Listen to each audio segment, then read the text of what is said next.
Irashaimase! Chefinhos, tema muito, mas muito importante hoje, eu vou falar de fisiologia menstrual. E lógico, a gente pensa em ginecologia, não tem como lembrar dessa maldita aula de ciclo menstrual. Tenho certeza, aqui maldita entre aspas, tá bom? Tenho certeza que esse desenho vocês já viram no colégio, no cursinho, quando entrou na faculdade de medicina, na fisiologia endocrinológica, fisiologia ginecológica, viu em propedêutica ginecológica, viu também no internato. Mas é um tema muito importante e que é bastante cobrado nas provas de residência.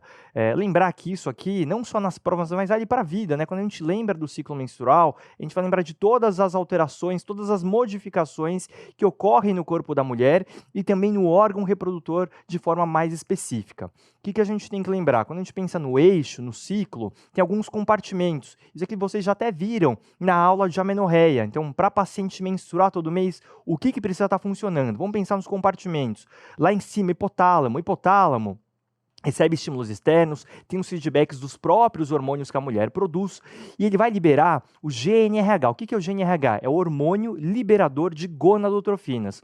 O GnRH vai atuar lá na hipófise e ela, sim, vai liberar, então, as gonadotrofinas. E aqui eu estou falando de quem? Do FSH e do LH, que vão atuar principalmente nos ovários. E os ovários vão ser os responsáveis por produzir os hormônios femininos mais importantes, que são o estrogênio e a progesterona, que vão atuar até lá em cima de forma com assim, um feedback tanto positivo como negativo, dependendo da quantidade, e também atuando no útero, até mais especificamente quando a gente pensa no ciclo menstrual, no endométrio. Então, para paciente menstruar todo mês, a gente tem que ter esses 4 compartimentos funcionando de forma adequada. O que a gente não pode confundir? Quando tem questão de ciclo menstrual, a gente tem que lembrar que existe a parte ovariana e a parte endometrial. E às vezes as questões bagunçam e acabam até bagunçando também a cabeça de vocês. Então vocês não podem se confundir. Quando a gente pensa na parte ovariana, né, o ciclo ovariano, ele é dividido em 2 fases, que seria a fase folicular e a fase lútea. E lá no útero, lá no endométrio, aí vai ter uma parte análoga que eu vou mostrar também. Então aqui, só para a gente lembrar, fase folicular, começando com o desenvolvimento dos folículos, né? Então, os folículos que vão ser responsáveis por aumentar a produção, principalmente do estrogênio, a gente vai ter ovulação e depois a formação do corpo lúteo. Então, começando a segunda fase, a fase lútea ovariana. E aí, como eu falei, paralelamente, de forma análoga, né? De maneira análoga, no endométrio a gente também encontra 2 fases, começando pela fase proliferativa e depois a fase secretora. Então, fase proliferativa até o 14º dia e depois a fase secretora. A gente até considera como o primeiro dia, né, do ciclo, que seria o primeiro dia da menstruação. Vamos aqui começar por mais um teste. Então, nosso primeiro teste da aula de hoje. O ciclo menstrual refere-se a um conjunto de alterações fisiológicas que ocorrem no corpo da mulher, com uma periodicidade mensal. Assinale a alternativa correta sobre o ciclo menstrual fisiológico. Vamos aqui. A alternativa A. No hipotálamo, ocorre a liberação de FSH e LH. Não, o hipotálamo libera o quê? O GnRH. E lá na hipófise, sim, vai haver a liberação do FSH e LH. Então, alternativa A, errada. Nos anos reprodutivos, a mulher consome cerca de 1.000 folículos a cada ciclo. Então, o que a gente sabe? Todo mês, a mulher perde folículos, perde óvulos. Se a gente for avaliar, já na vida intrauterina, então, quando a mulher ainda é um bebezinho na barriga da mãe, por volta da 20ª semana, ela tem mais ou menos de 6 milhões a 7 milhões de óvulos. Quando nasce, já nasce só com 2 milhões. Então, ela já perdeu 6 a 7 e vai para 2. Quando começa a puberdade, ela tem por volta de 300 a 500 mil óvulos, tá bom? E todo mês ela vai perdendo. Lembrar que tem um que é o dominante, responsável pela ovulação. Então, vai falar, mas só perde um por mês? Não, vários folículos são recrutados por volta de 1.000 e esses 1.000 ela perde todo mês, tá bom? Então, lembrando, uma mulher, quando vai ficando mais velha, ela perde quantidade e perde qualidade também desses óvulos, independente se ela usa a pílula ou não. Então, a alternativa B está correta. A C, à medida que diminui a reserva folicular, os níveis basais de FSH diminuem. Não, lembra até na aula de infertilidade, quando a gente pensa em reserva ovariana, um dos exames que a gente pode utilizar, além do antimileriano, seria a dosagem do FSH. Quando a paciente tem uma reserva baixa, o FSH aumenta. Então, um FSH muito alto mostra uma reserva ovariana diminuída. Então, essa aqui também está errada. E a D, o FSH estimula a produção de androgênios na teca a partir do colesterol. Não! Quem vai estimular essa produção nas células da teca é o LH. A gente vai ver mais na frente. Então, a alternativa correta é a letra B. Então, vamos só relembrar. Aqui eu falei do hipotálamo. O hipotálamo é responsável pela produção do GNRH. E quem que produz? Vamos lembrar que no hipotálamo existem os corpos neuronais localizados no núcleo arqueado e na área pré-óptica medial, tá bom? E aí, assim, pode até cair na prova, mas acaba sendo até uma questão meio picuinha, né? O que a gente sabe? A pulsatilidade do GNRH vai interferir na liberação, sim, das gonadotrofinas. Então, quando tem uma alta frequência, geralmente está relacionada a uma liberação de LH e uma baixa frequência, a liberação do FSH. E na hipófise, né? Então, a hipófise vai ser responsável pela liberação das gonadotrofinas. Então, estou falando do FSH e do LH, que vão cair na corrente sanguínea e aí sim estimulando principalmente a parte ovariana, mas também causando feedbacks em outros órgãos, tá bom? E aí o que eu falei anteriormente, pulsos de GNRH de alta frequência relacionam-se à liberação de LH e de baixa frequência resultam na elevação do FSH.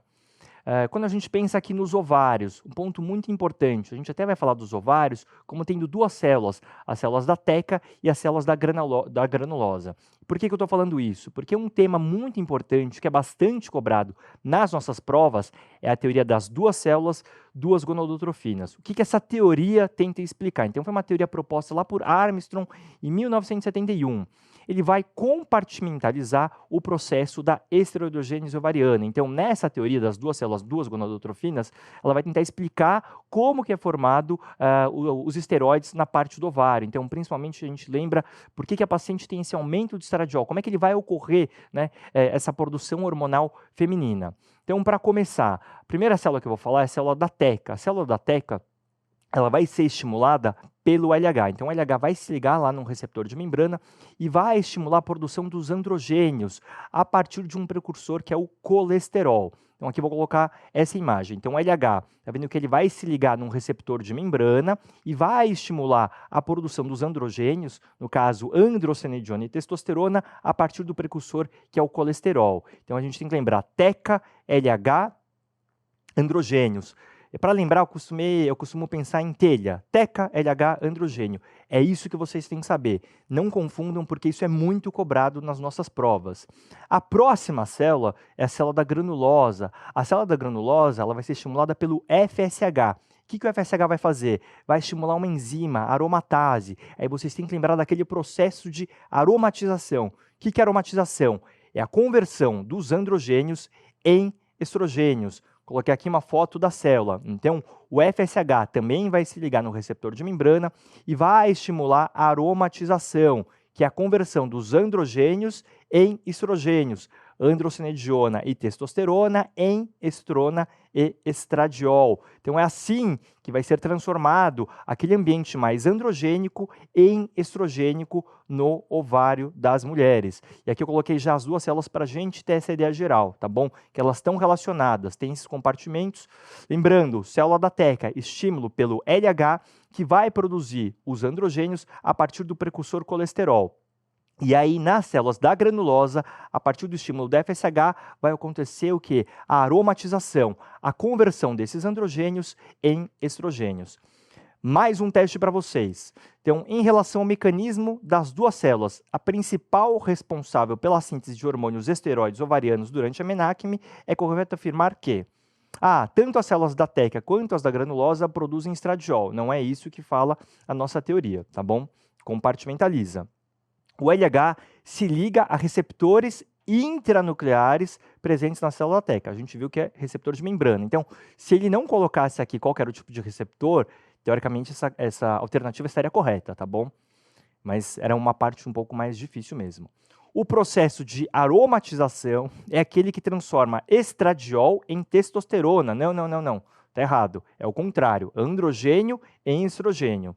D. O FSH se liga ao receptor de membrana presente nas células da granulosa. Essa aqui está correta, tá bom? Então, ele deixou bem claro, o receptor de membrana.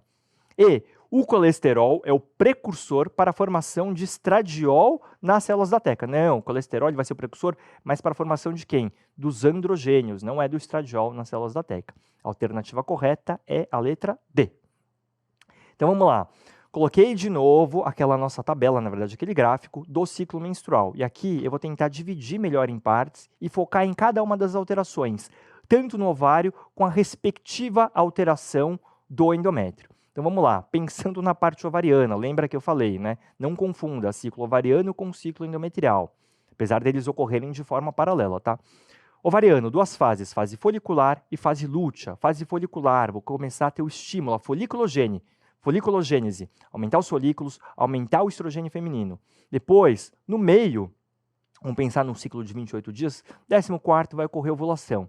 E aí, onde houve a ovulação, vai se desenvolver o corpo lúteo, responsável pela produção de uma série de hormônios femininos.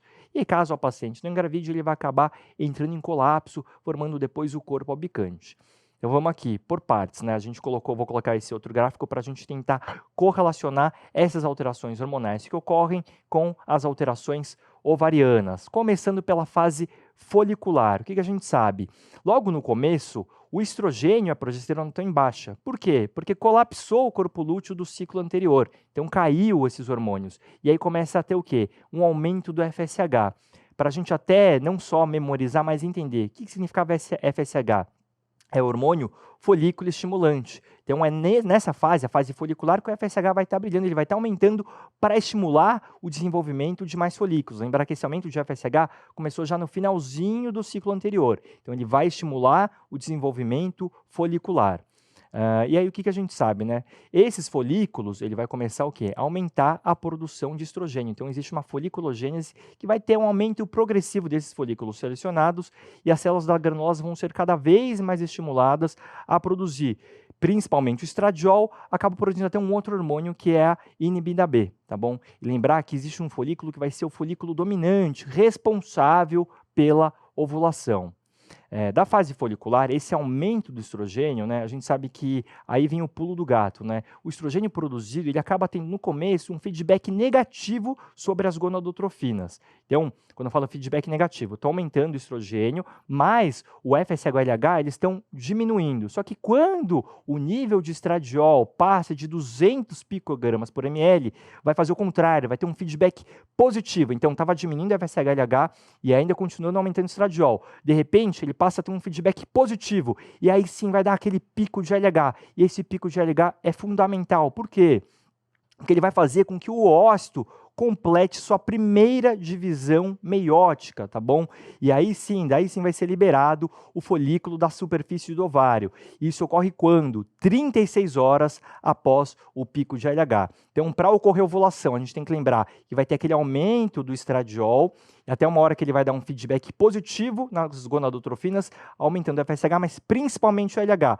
E esse pico de LH que sim vai culminar com a ovulação. Então, o folículo, né, ele vai ser liberado, né, o óvulo vai ser liberado 36 horas após o pico de LH. Aqui eu coloquei para vocês, cortei a primeira fase do ciclo, coloquei a parte ovariana e como se comportam os hormônios. Então lembra, o FSH começou a aumentar lá no final do último ciclo, o FSH, o folículo estimulante, os folículos começam a se desenvolver, começa a produzir mais estrogênio no começo, ó, começa a ter um feedback negativo no FSH-LH. Passou de 200, aí sim vem aquele feedback positivo e aumenta o FSH, mas principalmente o LH. E esse sim vai ser responsável por terminar aquele processo da ovulação. Lembrar que o óvulo vai ser liberado 36 horas após o pico de LH. E no endométrio, o que ocorre no endométrio enquanto estava ocorrendo essa fase folicular? No endométrio, é a fase proliferativa. Então, aumenta o estradiol. O estradiol vai ser responsável por quê? Vai ter uma proliferação do endométrio. Lembra? O estrogênio acaba proliferando mais o endométrio. Então, vai ter mais glândula, ele acaba ficando também mais espesso. Então, aqui, lembrando, começando no primeiro dia da menstruação, o estrogênio começa a aumentar e começa a estimular o desenvolvimento de glândulas e vai deixar aquele endométrio mais espesso. Vamos agora para a segunda parte, né? A segunda fase do ciclo, a fase lútea. Fase lútea porque tem o corpo lúteo. Então, o corpo lúteo ele vai surgir da onde? Daquele folículo que acabou ovulando. E o corpo lúteo tem uma importante missão, que é a produção de hormônios. O que ele vai produzir? Ele produz vários hormônios. Estrogênio, agora um que é muito característico dessa fase é a progesterona. Além disso, ele produz também a inibina A, tá bom? A inibina A que até é responsável por diminuir a secreção do FSH. E o corpo lúteo, esse sim tem uma duração mais fixa, de 14 dias. Então, geralmente, as pacientes, a primeira fase do ciclo é um pouco mais variável, agora essa segunda, a fase lútea, é uma fase que é mais certinha, 14 dias de duração. Então, lembrar, o corpo lúteo produz um monte de hormônio, estrogênio, inibina A, mas agora o que se destaca nessa fase é a progesterona, tá bom? Um hormônio que vai preparar para uma eventual gestação. E o que acontece? Se o ócito for fecundado, ele vai se implantar lá no endométrio vários dias depois da ovulação. E aí começa o quê? A produzir, né, o embrião, o HCG, aquele hormônio da gravidez. E o HCG vai ser responsável por quê? Por manter a produção de progesterona pelo corpo lúteo, tá bom?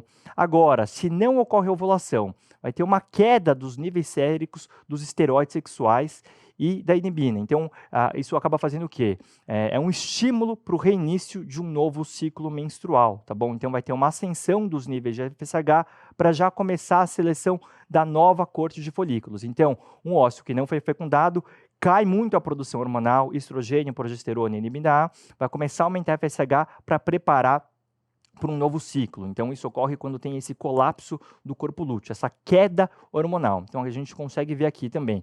Cortei na segunda parte, a gente avalia lá em cima. Os hormônios, teve aquele pico de LH, depois ele começa a cair, corpo lúteo produz um monte de hormônio, produz estradiol, agora um que vai se destacar bastante para a gente é a progesterona, além da inibina A. Não teve a fecundação, colapso do corpo lúteo, queda hormonal, e aí já começa a aumentar de novo a FSH, preparando, né, a seleção do coorte, né, de folículos para o próximo ciclo. E o endométrio, nessa segunda parte, a gente fala que é a fase secretora, então tem um desenvolvimento vascular muito importante. Lembrar que aquele endométrio ele quer ficar o quê? Mais receptivo, caso a paciente tenha tido relação e forme embrião para conseguir nidar, né? Então vai ser um hormônio pró-gestação. Então aumenta o desenvolvimento vascular, a secreção glandular e o endométrio fica ainda mais espesso. Agora, se o ósseo não for fecundado, essa queda hormonal também vai levar o quê? Um vasoespasmos das arteríolas espiraladas, isso vai levar o quê? Uma isquemia e descama. Então, vai ocorrer a menstruação. Menstruação nada mais é do que a descamação da camada funcional do endométrio. Então, caso não tenha o ósseo fecundado, queda dos hormônios, e aí isquemia, dá vasoespasmo e acaba tendo a menstruação. Então, essa aqui é uma fotinho da nossa segunda fase, que seria a fase secretora no endométrio. Tá? Começa a aumentar, fica mais espesso, mais vascularização, mas se não ocorre a fecundação, queda hormonal e depois acaba entrando em necrose e essa camada funcional é descamada no fenômeno que a gente chama de menstruação.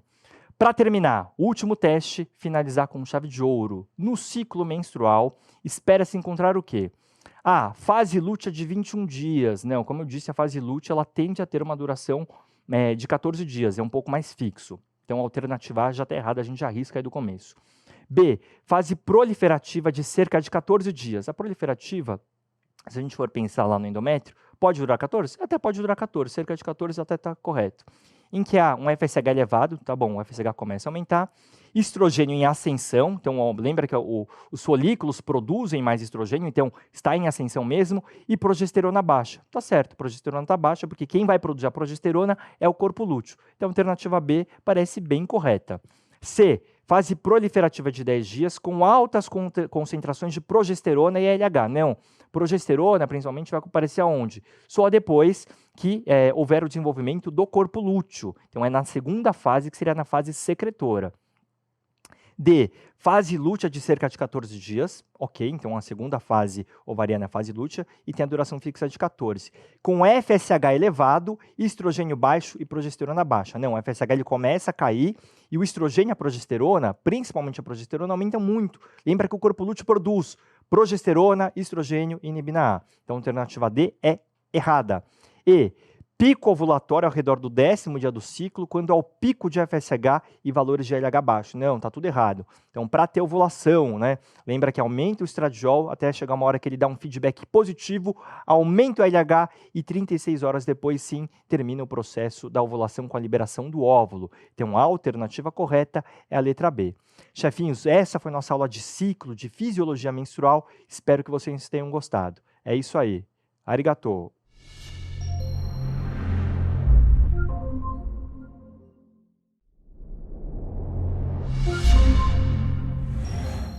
Irashaimase! Chefinhas e chefinhos, mais uma aula de ginecologia. E nessa aula, eu vou dividi-la em 2 temas. Eu vou falar sobre síndrome pré-menstrual e depois sobre dismenorreia.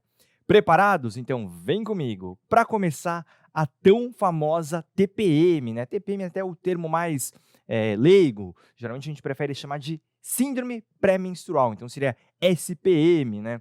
É um tema que a gente tem que ter bastante empatia com as pacientes que sofrem desse mal. E qual que é a definição, né? O que é a síndrome pré-menstrual? Síndrome pré-menstrual é um conjunto de sintomas, pode ser psicológico, físico e também comportamental, e que ocorrem repetidamente quando? Na fase lútea, a segunda fase do ciclo menstrual. Então, esse conjunto de sintomas de alterações que podem ocorrer, sintomas psicológicos, físicos, comportamentais, na segunda fase do ciclo, que é a fase lútea.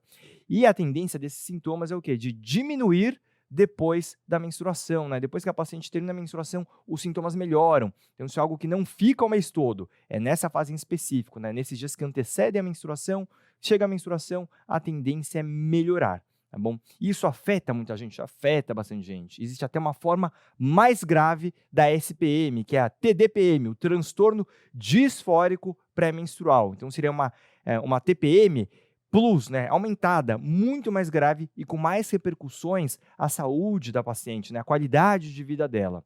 Epidemiologicamente falando, pode afetar, né, a síndrome pré-menstrual até quase 10% das mulheres em idade reprodutiva. Agora, a forma mais grave, graças a Deus, é menos, muito menos. 2% das pacientes com SPM podem ter essa forma mais grave, que é o transtorno disfórico pré-menstrual.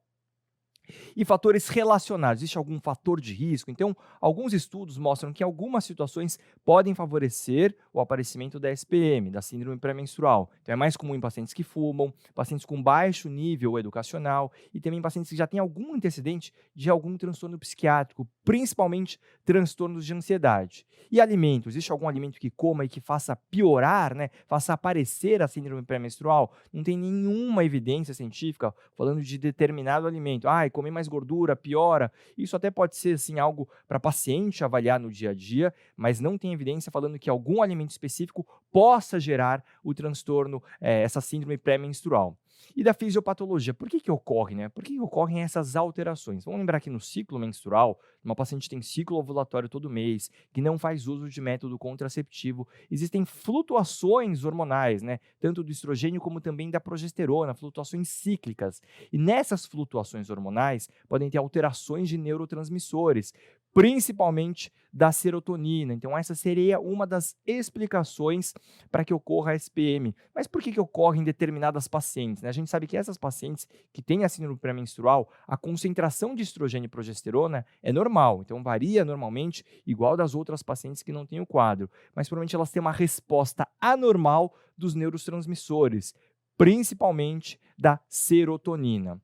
E o quadro clínico, uma paciente que tem síndrome pré-menstrual, quais são os sintomas que podem aparecer? Se a gente já for dividir aqui, né? Sintomas psicológicos, sintomas comportamentais. O que vai se destacar, o que é o mais importante de todos, é a irritabilidade. Tá? Deixei aqui em verdinho, irritabilidade. Além disso, outros sintomas que podem aparecer, labilidade emocional, então fica com essa variação mesmo, ansiedade, humor mais depressivo, tristeza, pode ter aquela sensação de rejeição, né? Mas ninguém gosta de mim, pode dar um aumento de apetite, ela quer comer mais, tem até alguns alimentos que costumam ser mais atrativos nessa fase, que eu vou falar aqui em curiosidades, e pode diminuir também o interesse nas atividades que ela gosta de fazer normalmente. Então essas são as principais alterações psicológicas e comportamentais na síndrome pré-menstrual. E sintomas físicos, eles podem ocorrer também. Então, a paciente pode referir um inchaço abdominal maior, né? Fica mais inchada, pode ter mais fraca, fraca, cansada, cefaleia, é muito comum essa cefaleia, às vezes até um quadro mais de enxaqueca pré-menstrual, mastalgia, lembra? A gente fala bastante na aula de mama, né? Mastalgia cíclica, que tende a aparecer nessa fase, né? Logo nesses momentos, nesses dias que antecedem a menstruação, e também tontura. Então, esses são sintomas físicos mais importantes que estão relacionados à síndrome pré-menstrual. E na investigação? Bom, uma anamnese bem feita é fundamental. Então, a gente vai ver que basicamente a história que vai contar para a gente se a paciente se enquadra numa síndrome pré-menstrual ou não. É importante avaliar também a questão menstrual, né? Muitas vezes a paciente fala que tem os sintomas, mas ela não consegue relacionar muito bem. Então é importante que ela faça talvez um diário de sintomas, né? Uma dica que vale bastante, né, para a vida prática, existem aqueles aplicativos de menstruação, né? Calendário menstrual. E ela vai colocar não só os dias que menstrua, mas se ela tem algum sintoma, e a gente consegue ver. Então ela está tendo sintomas realmente 5 dias antes da menstruação, melhoram até 4 dias depois. Então, isso é importante para a gente ter a história toda dela, tá bom? Então, relacionar os sintomas com a fase do ciclo menstrual. Existe algum exame específico, então não tem nenhum achado que é patognomônico, né, para a síndrome pré-menstrual. Então, um exame físico, exames laboratoriais vão ser normais. Eu posso solicitar algum exame a mais? Eu até posso, para tentar o quê? Excluir diagnósticos diferenciais. Então, sei lá, um hipotiroidismo, hipertiroidismo, que está piorando os sintomas, né, ou é a causa dos sintomas, então a gente pode até pedir. Mas, em linhas gerais, geralmente a gente não precisa pedir nada para fazer o diagnóstico, tá bom? E um outro ponto importante, dessas alterações psicológicas, comportamentais, a gente tem que avaliar se a paciente já pode ter alguma doença psiquiátrica de base. E às vezes ela tem uma piora no período menstrual. Então, é importante a gente fazer essa diferenciação entre síndrome pré-menstrual ou se a paciente tem já ansiedade, depressão e que piora na fase lútea, né? Na fase menstrual também. Então, é importante a gente fazer essa diferenciação. Como? Numa paciente com síndrome pré-menstrual, teoricamente, no restante do mês, é para ela estar ok, é para ela estar normal. E só vão aparecer os sintomas nessa fase em específico. Se ela já tiver essa doença psiquiátrica de base, vai ser o mês todo com uma piora na fase menstrual, tá bom? É importante a gente ter essa avaliação. E para o diagnóstico, né? Um dos critérios que a gente pode utilizar é esse da COG. A COG é o Colégio Americano de Ginecologia e Obstetrícia. E para fazer a definição, né, o diagnóstico da síndrome pré-menstrual, o que eles consideram? Então, para a síndrome pré-menstrual, que teoricamente é a forma mais leve, a paciente tem que ter um sintoma que pode ser emocional ou físico e que interfere nas suas atividades diárias. E quando que esse sintoma vai aparecer? Então, ele tem que estar presente nos 5 dias que antecedem a menstruação e que vão cessar até 4 dias após a menstruação. Então, é realmente naquela fase, né, fase lútea e logo no comecinho da menstruação. Então, um sintoma físico ou emocional que interfira nas atividades diárias nesse período. E por quanto tempo? Por pelo menos 3 ciclos menstruais consecutivos. Então, esse é um critério para a gente fazer o diagnóstico da síndrome pré-menstrual. Ok, forma mais leve. E a forma mais grave, né? A famosa TDPM, transtorno disfórico pré-menstrual. Pelo DSM-5, né, Manual de Diagnóstico Estatístico de Transtornos Mentais, realizado pela Academia, né, Associação Americana de Psiquiatria, para a gente fazer o diagnóstico, a gente vai dividir aqui em 2 partes. Então, a paciente tem que ter pelo menos um ou mais desses sintomas, mudanças de humor como tristeza, raiva, irritabilidade, que é o mais comum, sensação de desespero, humor deprimido, autocrítica, tensão e ansiedade. Então, tem que ter pelo menos um ou mais desses. E mais um ou mais desses, para totalizar ao todo pelo menos 5 sintomas. Quais são esses outros sintomas? Dificuldade de concentração, apetite aumentado, diminuição de interesse nas atividades habituais, fadiga, vai começar a sentir mais sobrecarregada, uma mastalgia, edema, ganha de peso, lembra que eu falei aquele inchaço abdominal, pode até ter artralgia e sonolência ou insônia. Então, a gente viu, né, que na TDPM tem que ter muito mais sintomas, isso acaba interferindo muito mais na rotina, na qualidade de vida da paciente como um todo. Lembrar que essa é a forma mais grave, que é uma forma mais rara. E o tratamento? Como é que a gente vai tratar uma paciente com síndrome pré-menstrual? Então, se a paciente tem sintomas leves e não tem disfunções, o que seria disfunção, né? Será que ela tem algum sofrimento maior, né? Algum prejuízo socioeconômico? Então, aqui que a gente vai considerar que ela não tem.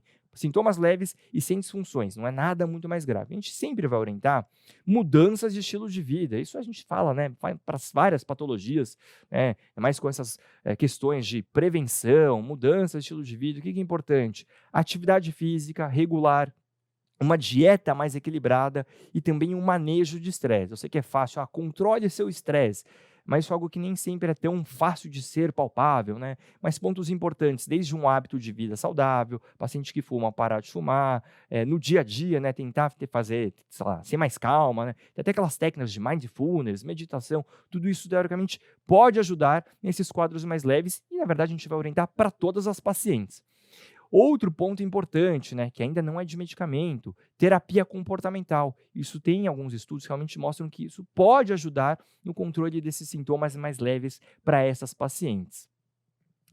E uma curiosidade que eu falei lá anteriormente, né? E alimento, né? Muito como você, tá, eu tô na TPM, quero comer mais chocolate. Então tem algumas substâncias, alimentos que contêm triptofano, eles podem ser mais atrativos nessa fase. Então até a paciente fala que melhora um pouco. E o triptofano é um precursor da serotonina.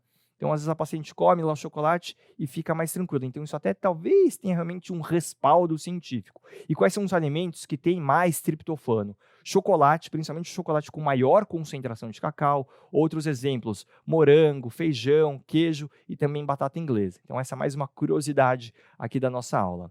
E o tratamento de pacientes que fizeram aquelas mudanças clínicas e não melhoraram ou já têm quadros mais graves. A gente vai pensar em uso de alguma medicação. Qual que é o intuito de entrar com medicações? São medicações que podem, por exemplo, eliminar essas flutuações hormonais, vão suprimir de alguma forma a ovulação e realizar o que? A estabilização desses neurotransmissores. Vamos começar aqui dessas pacientes que vão ser candidatas às medicações. Uma paciente que não tem desejo de contracepção. Contracepção aqui não é o ponto mais importante. Eu quero resolver a síndrome pré-menstrual. Uma classe muito utilizada de medicações são os inibidores seletivos da recaptação de serotonina. E como que ele pode ser usado? Lembra que essas medicações a gente pode usar, né? Vocês viram na aula de psiquiatria, tratamento de ansiedade, depressão.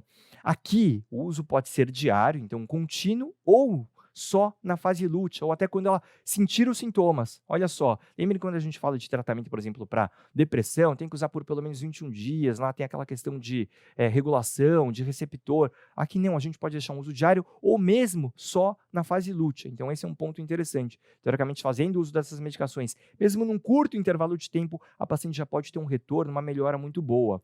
Exemplos de inibidores seletivos da recaptação de serotonina: fluoxetina, sertralina, paroxetina.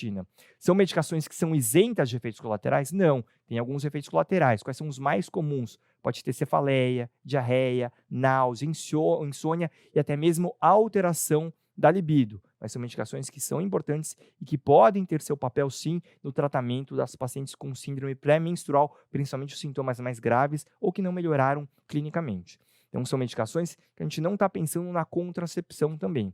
Agora, se a paciente tem desejo de contracepção, a gente pode pensar em outras alternativas. Então, uma alternativa que é bastante utilizada, uso de contraceptivos, principalmente os combinados, tá bom? Lembrar, combinado tem estrogênio mais progesterona. Isso costuma melhorar também. Lembra que se a gente deixa o uso dessas pílulas, a gente vai acabar com aquelas flutuações hormonais. São métodos que são anovulatórios e tendem a melhorar os sintomas da nossa paciente. Tem um exemplo que a gente usa bastante, né? Principalmente quando a paciente tem inchaço abdominal.